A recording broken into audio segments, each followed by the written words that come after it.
وَاعْبُدُوا اللَّهَ وَلَا تُشْرِكُوا بِهِ شَيْئًا، اور اللہ کی عبادت کرو اور اس کے ساتھ کسی چیز کو شریک نہ بناؤ، اور والدین کے ساتھ احسان کرو، اچھا معاملہ کرو، خوش اسلوبی کا، خوبصورتی کا، اور رشتہ داروں اور یتیموں اور مسکینوں اور رشتہ دار پڑوسی اور اجنبی پڑوسی اور پہلو کے ساتھی۔ پڑوسیوں کا تو سب کو پتا ہے، نیبرز، اور خصوصاً اس کا حق زیادہ ہے جو نیبر بھی ہو اور رشتہ دار بھی ہو، اس کے 2 پوائنٹس ہو جاتے ہیں۔ ان کے ساتھ احسان کا معاملہ کرو، اور جو ساتھ بیٹھا ہو کہیں بھی، چاہے کسی بس میں، جہاز میں، کلاس میں، کلینک پہ، کہیں بھی جو ساتھ بیٹھتے ہیں لوگ، ان کا بھی حق ہوتا ہے۔ صرف یہ نہیں کہ چوڑے ہو کے بیٹھ جائیں یا ان کو اپنی کونیوں سے تکلیف دیتے رہیں یا اپنا سامان ان کی طرف کر دیں، نہیں، جو اپنے لیے پسند کرتے ہو وہ ان کے لیے بھی کرو۔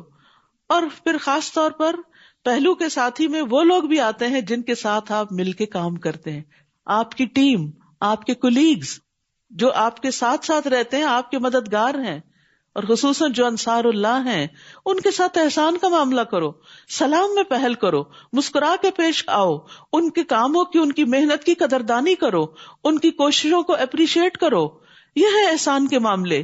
اور مسافر، اجنبی لوگ، ان کے ساتھ بھی احسان کا برتاؤ کرو، یہ ہے ہمارا خوبصورت دین۔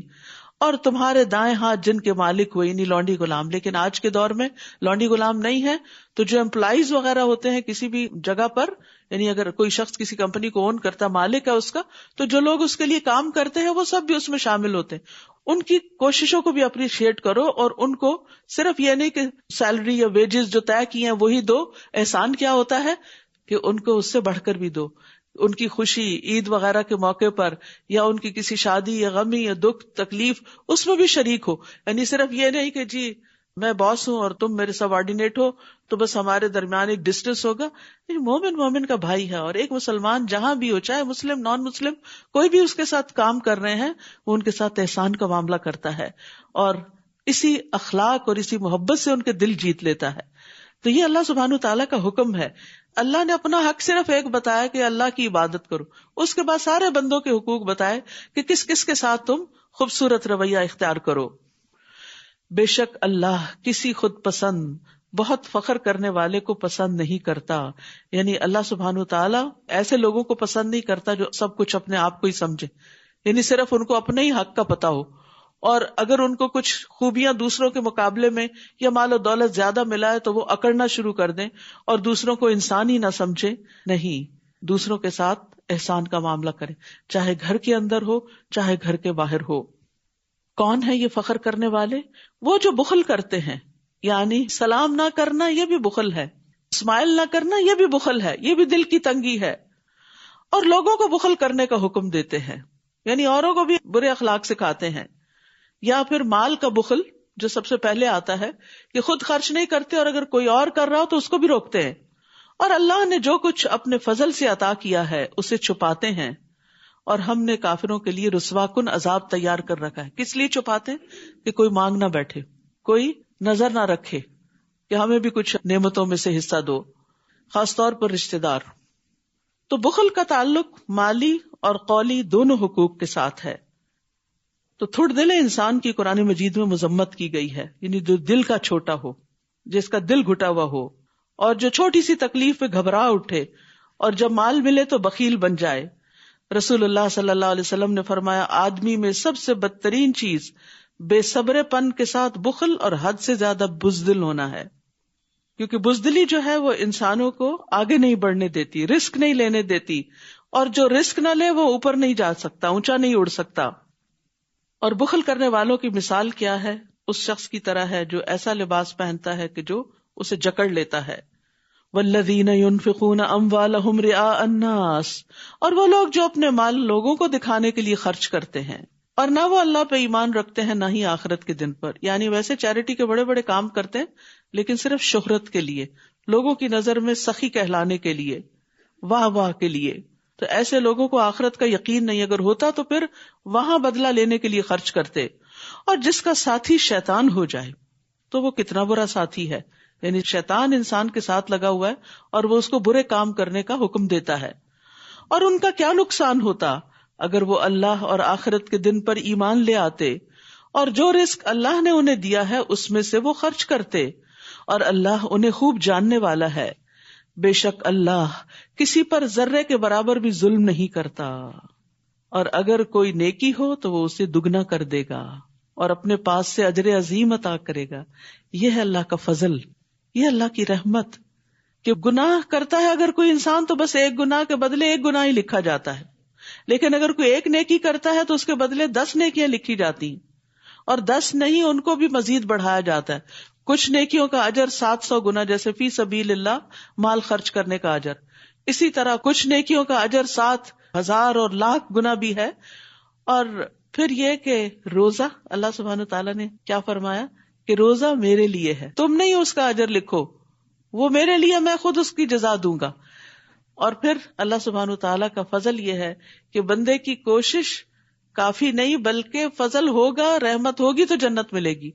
تو یہ بھی اللہ تعالیٰ کا انعام ہے، کیونکہ ہمارے پاس اتنا سرمایہ نہیں ہے عمل کا کہ ہم اس سے جنت خرید سکیں۔ کیونکہ اگر ہم ساری زندگی کی بھی نیکیاں کٹھی کر لیں اور اللہ تعالیٰ ہم سے صرف ایک نعمت کا حساب لے لے، مثلا آنکھوں کی نعمت کا ہی، تو ساری زندگی کی نیکیاں صرف ساری زندگی نگاہ سے دیکھنے کا بل پے نہیں کر سکتی۔ جیسے آپ بجلی کا بل پے کرتے ہیں، روشنی کا، تو نگاہ کی روشنی کا اگر بل لکھا جائے تو ہر لمحے جتنی آپ کی انرجی اس پہ لگ رہی ہے اور جتنا سسٹم پیچھے کام کر رہا ہے، اس کے اگر آپ کو معاوضہ دینا پڑے تو پوری زندگی کی نیکیاں کافی نہیں۔ تو ساری نیکیاں تو ایک نعمت کے عوض ہی چلی گئیں، اب آپ ہاتھ پہ ہاتھ رکھے کھڑے ہیں، جنت میں کیسے جائیں گے؟ وہ صرف اللہ کا فضل لے کے جائے گا۔ تو اس لیے کوئی بھی نیکی کر کے انسان کو تکبر کا شکار نہیں ہونا چاہیے، کیونکہ وہ کافی نہیں ہے، یہ صرف اللہ کا فضل ہے جو انسان کو ڈھانپ لے گا۔ پھر کیا حال ہوگا جب ہم ہر امت میں سے ایک گواہ لائیں گے، اور ہم آپ کو اے محمد صلی اللہ علیہ وسلم ان سب پر گواہ بنا لائیں گے، یعنی آپ کو پچھلی قوموں کے بارے میں، پچھلے پیغمبروں کے بارے میں جو تعلیمات دی گئی اس کی بنا پر آپ ان پیغمبروں کی تصدیق کریں گے۔ اس روز وہ لوگ جنہوں نے کفر کیا اور رسول کی نافرمانی کی، رسول کی نافرمانی، یاد رکھیے یہاں اللہ کی نافرمانی کی بات نہیں ہو رہی، وَعَصَبُ الرَّسُولِ کی بات ہو رہی ہے۔ تو بعض اوقات ہم کہتے ہیں یہ کون سا قرآن میں لکھا ہوا ہے؟ نہیں، رسول اللہ صلی اللہ علیہ وسلم بھی جن باتوں کا حکم دیتے ہیں ان کو بھی سیریسلی لینا چاہیے اور ان کی نافرمانی نہیں کرنی چاہیے۔ وہ کیا چاہیں گے کرنے والے؟ کاش زمین ان پہ برابر کر دی جائے، یعنی وہ اتنے شرمندہ ہوں گے کہ وہ چاہیں گے کہ زمین پھٹے اور اس میں دبا دیے جائیں، اور وہ اللہ سے کوئی بات چھپا نہ سکیں گے۔ حقیقت یہ ہے کہ جو اللہ اور اس کے رسول کی نافرمانی کرتا ہے وہ واضح گمراہی میں مبتلا ہو جاتا ہے۔ وَمَن يَعْصِ اللَّهَ وَرَسُولَهُ فَقَدْ ضَلَّ ضَلَالًا مُبِينًا۔ پھر فرمایا یا ایھا الذین آمنوا لا تقربوا الصلاۃ وانتم سکارى حتی تعلموا ما تقولون۔ اے لوگو جو ایمان لائے ہو، جب تم نشے کی حالت میں ہو تو نماز کے قریب نہ جاؤ یہاں تک کہ تم جان لو جو تم کہتے ہو۔ اسی لیے شدید نیند کی حالت میں بھی نماز نہیں پڑھنی چاہیے، کیونکہ انسان کے منہ سے کچھ نکلنے لگتا ہے۔ اور نہ ہی حالت جنابت میں نماز پڑھو، ناپاکی کی حالت میں، بڑی ناپاکی کی طرف اشارہ ہے۔ مگر یہ کہ مسجد کے راستے سے گزرنے والے، یعنی مسجد سے گزر سکتے اس حال میں، کیونکہ نبی صلی اللہ علیہ وسلم کے زمانے میں کچھ لوگوں کے گھر اس طرح تھے کہ ان کو مسجد نبی کے اندر سے گزر کے جانا پڑتا تھا، تو ان کو اجازت دی گئی کہ اگر وہ پاک نہیں اور انہیں صرف گزرنے کی ضرورت ہے تو وہ گزر سکتے ہیں۔ یہاں تک کہ غسل کر لو، یعنی نماز ادا کرنے کے لیے، عبادت کے لیے غسل کرنا ضروری ہے۔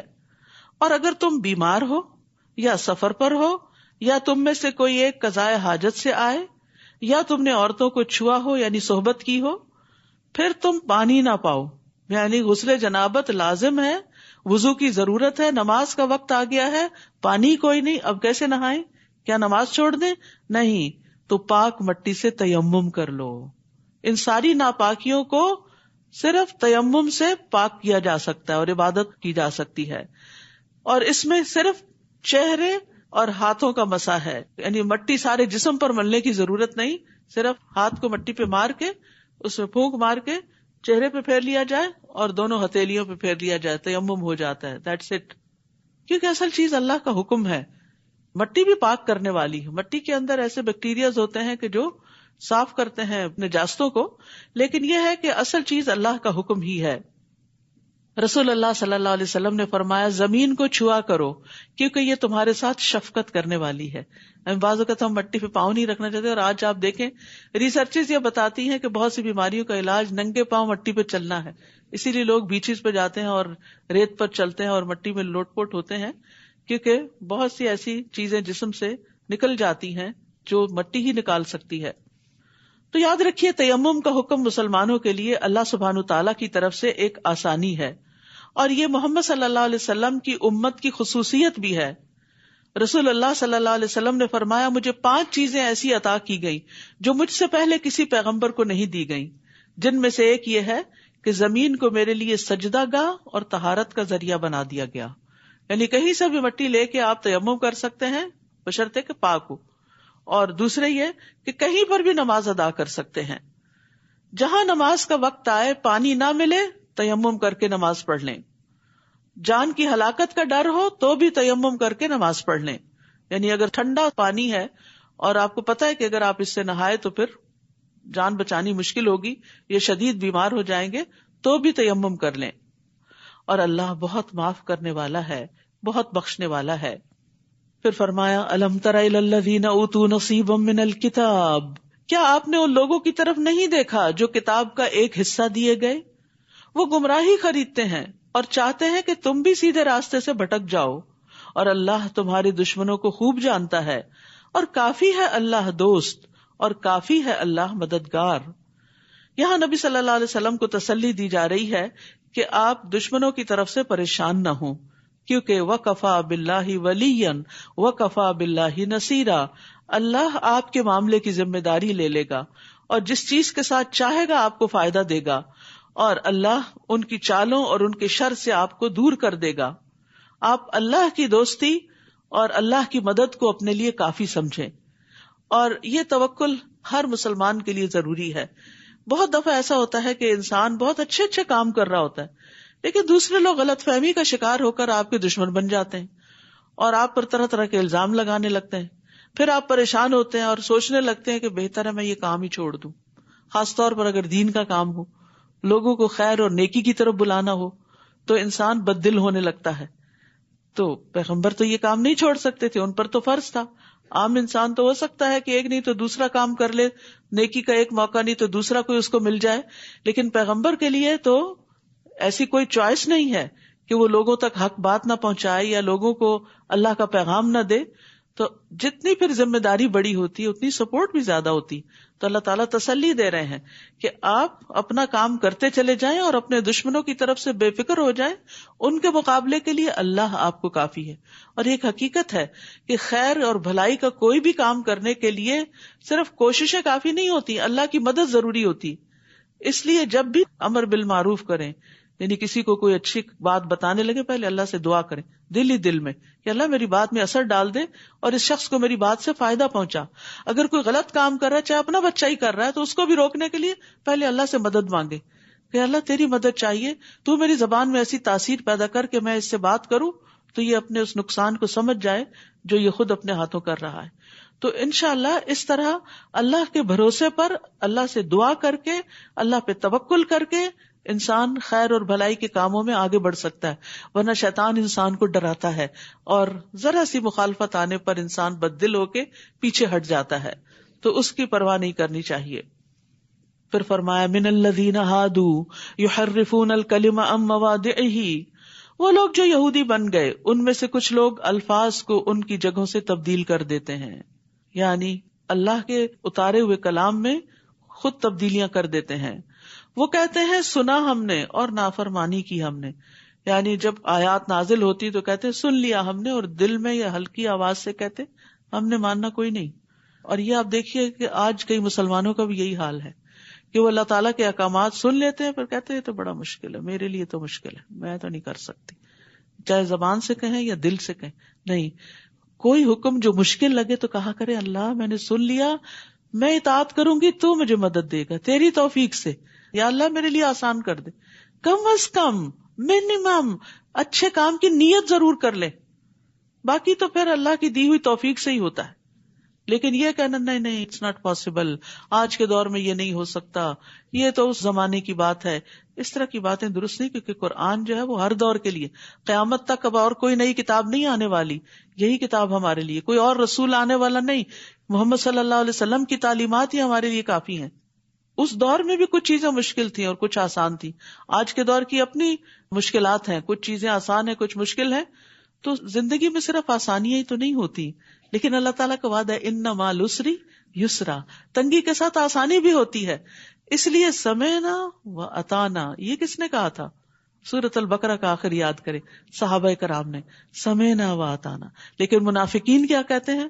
سمعنا و عصینا، اور سنو مگر تم نہ سنوائے جاؤ، یہ بھی ایک بددعائیہ انداز میں بات کرتے تھے وہ، اور دین میں عیب لگانے کے لیے اپنی زبانوں کو موڑتے ہوئے رائے نہ کہتے ہیں، اور اگر وہ اس کی بجائے کہتے سنا ہم نے اور اطاعت کی ہم نے، اور سنیے اور ہماری طرف نظر کیجیے، تو یقیناً یہ ان کے لیے بہتر اور زیادہ درست ہوتا، لیکن ان کے کفر کی وجہ سے اللہ نے ان پر لعنت کی، لہٰذا وہ بہت کم ہی ایمان لاتے ہیں۔ اے لوگو جو کتاب دیے گئے ہو اس پر ایمان لاؤ جو ہم نے نازل کیا، جو تصدیق کرنے والا ہے اس کتاب کی جو تمہارے پاس ہے، اس سے پہلے کہ ہم چہروں کو مٹا دیں پھر ہم انہیں ان کی پشتوں پر پھیر دیں، پیچھے کی طرف، یا ہم ان پر اسی طرح لعنت کریں جس طرح ہم نے سبت والوں پر لعنت کی، اور اللہ کا حکم نافذ ہو کر رہنے والا ہے۔ انسان کو نیکی کے کام میں جلدی کرنی چاہیے، نہیں پتا کہ وقت کیسا آ جائے اور یہ سارے مواقع ختم ہو جائیں۔ ان اللہ لا یغفر ان یشرک بہ ویغفر ما دون ذلک لمن یشاء، یقیناً اللہ نہیں بخشے گا کہ اس کے ساتھ شرک کیا جائے۔ مومن کو سب سے زیادہ سینسٹیو جس معاملے میں ہونا چاہیے وہ شرک کا معاملہ ہے، کوئی ایسی چیز جو شرک کی طرف بھی لے جاتی ہے اس سے بھی بچنا چاہیے، اور اس کے لیے علم حاصل کرنا چاہیے کہ کیا کیا چیزیں انسان کو شرک میں مبتلا کر دیتی ہیں، کون سی سوچ، کون سا بول، کون سا فعل۔ فَاعْلَمْ أَنَّهُ لَا إِلَٰهَ إِلَّا هُوَ، یہ علم حاصل کرو، جان لو کہ اللہ کے سوا کوئی معبود نہیں۔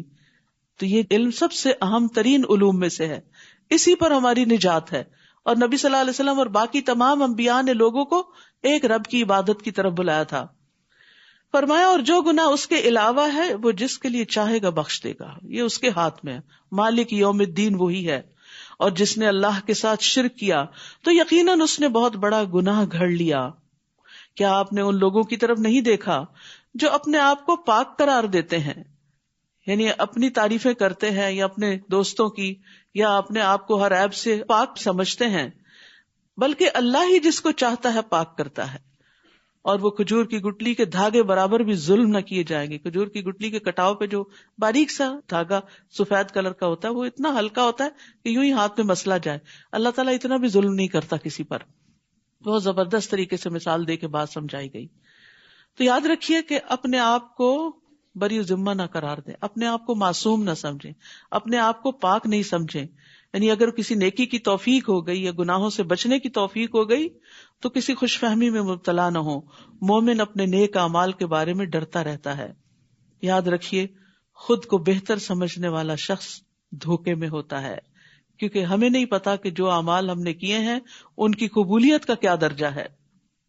دیکھیے وہ کس طرح اللہ پر جھوٹ گڑتے ہیں، اور اس جھوٹ کا کھلم کھلا گناہ ہونا ہی کافی ہے۔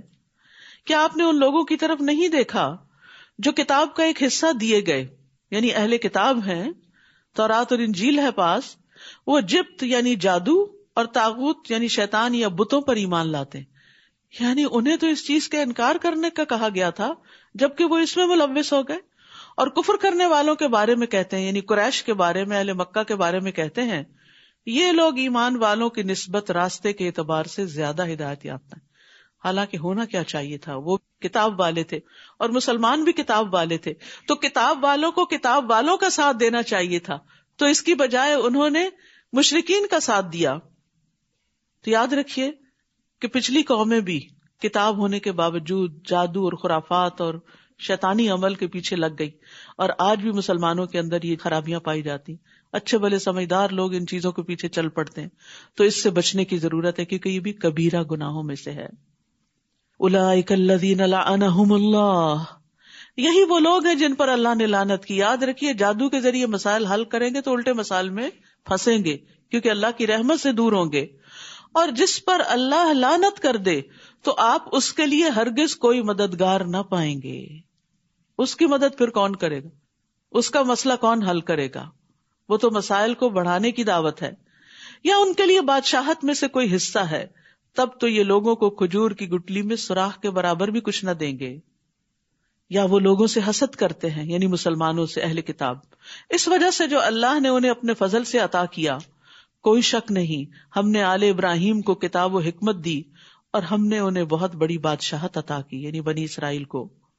تو اب ان میں سے کوئی اس نبی پر ایمان لایا ہے اور کوئی اس سے رک گیا ہے، یعنی ایمان نہیں لایا، اور ایسے لوگوں کے لیے بھڑکتی ہوئی جہنم ہی کافی ہے. یعنی نبی کا نقصان کچھ نہیں، انہی کا نقصان ہوگا جو انکار کریں گے. بے شک وہ لوگ جنہوں نے ہماری آیات کا انکار کیا، ان قریب ہم انہیں آگ میں جلائیں گے. استغفر اللہ. جب بھی ان کی کھالیں پک جائیں گی ہم انہیں دوسری کھالوں سے بدل دیں گے تاکہ وہ چکھیں عذاب کو. بے شک اللہ بہت زبردست، بہت حکمت والا ہے. جہنم میں جہنمی کے جسم کی کھال 70 بالشت چوڑی ہو جائے گی. اتنی موٹی کھال ہوگی جو جلے گی، اور وہ اتنا موٹا ہو جائے گا، اتنا بڑا ہو جائے گا کہ کان کی لو سے کندھے تک کا فاصلہ 700 سال کے برابر، ایک ڈاڑھ احد پہاڑ کے برابر. یہ ان کا حال ہو جائے گا وہاں پھول پھول کے آگ سے. موٹاپا تو بذات خود ہی ایک عذاب ہوتا ہے، اور کہاں یہ کہ آگ اور اس کے اوپر سے اتنا موٹاپا اور پھر آگ میں جلنا. شرک اور اللہ کی نافرمانی اور کبیرہ گناہوں کا ارتکاب کوئی کھیل نہیں ہے، انسان کے لیے ہلاکت ہے ان چیزوں میں. اس لیے اپنی زندگی میں ہی توبہ کر لینی چاہیے. اور وہ لوگ جو ایمان لائے اور انہوں نے نیک عمل کیے، ہم ان قریب انہیں ایسے باغات میں داخل کریں گے جن کے نیچے سے نہریں بہتی ہیں، وہ ان میں ہمیشہ ہمیشہ رہنے والے ہیں. ان کے لیے ان باغوں میں انتہائی پاکیزہ بیویاں ہیں، اور ہم انہیں گھنے سائے میں داخل کریں گے. یاد رکھیے جہاں بھی جنت کی عورتوں کی بات آئی ہے پاکیزگی کی ساتھ ہی آئی ہے. تو ایک عورت کو پاکیزہ نگاہ ہونا چاہیے، پاکیزہ گفتگو کرنی چاہیے، اپنی عزت و عصمت میں پاکیزگی اختیار کرنی چاہیے، حرام چیزوں سے بچنا چاہیے.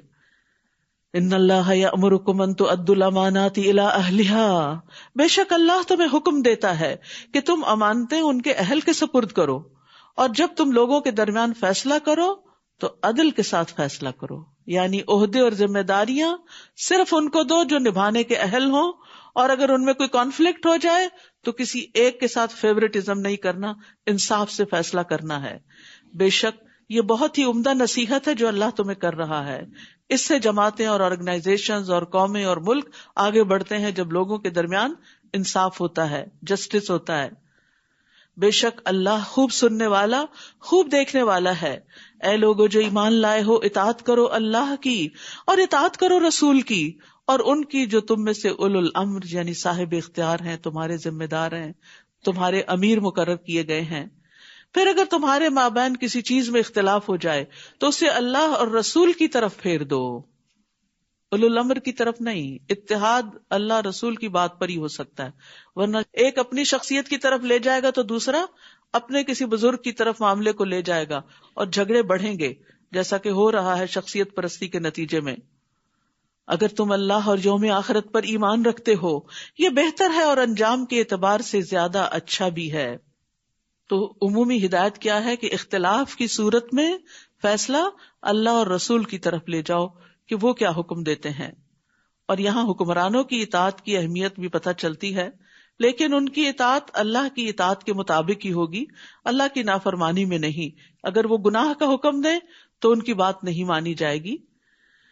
کیا آپ نے دیکھا نہیں ان لوگوں کی طرف جو دعویٰ تو کرتے ہیں کہ وہ اس پر ایمان لائے جو آپ پر اتارا گیا اور جو آپ سے پہلے اتارا گیا، مگر وہ چاہتے یہ ہے کہ وہ طاغوت کی طرف فیصلہ لے جائیں، یعنی اپنے بڑے سرداروں کی طرف، جبکہ بلا شبہ وہ اس کے کفر کا حکم دیے گئے تھے.